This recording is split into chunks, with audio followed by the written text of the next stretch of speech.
Kung wala silang maling ginawa, ba't di na lang nila akuin? Yun lang naman ang tanong dyan. Sir Jay at Banatbay, ang napapansin natin ngayon sa ating mga kapulisan, sa tingin mo sa mga hinaharap ngayon ng mga pagsubok, lalo na dito sa kapulisan, bumababa yung moral nila? Lalo na itong mga nangyayari, mismo kanilang mga leader, napapanood nila, naririnig nila mismo, at sila mismo ay mayroon ding self-assessment yan kung nagsisinungaling o hindi yung kanilang mga pinuno. Bye.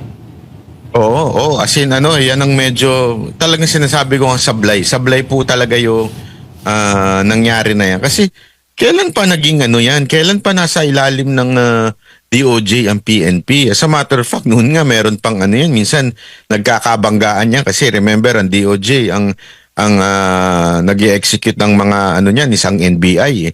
This time, parang si Remulla. Hindi natin sure kung si Remulla nga. Kaya lang, ang kasi dito, parang nagtago sa paldaho itong si Marbil. Parang parang hindi siya sumasagot.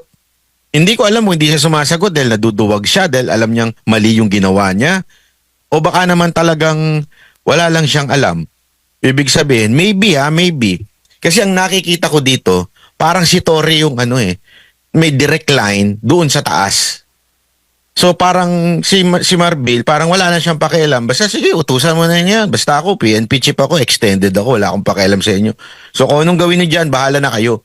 So parang parang ewan ko dating sa akin, parang si Torre ang ang berdugo ng Marcos administration Siya lahat.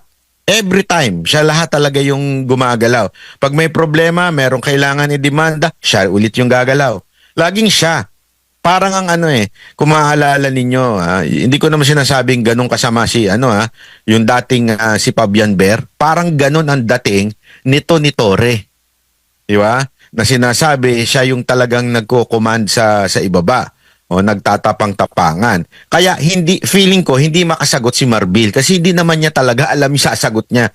Maybe he's not part of the plan, may nag-uutos lang sa taas. Ang tanong talaga, sino ba yun?